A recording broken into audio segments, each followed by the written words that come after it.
આજરોજ ઉચડી ગામે ઉચડિયા મહાદેવના મંદિરે દીપમાળા યોજાઈ।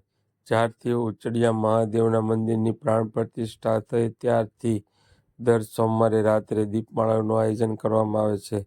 આ સોમવારની દીપમાળા ઉચડી ગામના લાલજીભાઈ ધીરુભાઈ જાદવ જેસરવાળા અને તેમના પરિવાર દ્વારા મહાઆરતી ઉતારવામાં આવી અને શિવ ભક્તો ખૂબ મોટી સંખ્યામાં મહાદેવના મંદિરે પધાર્યા। હર હર મહાદેવ।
Om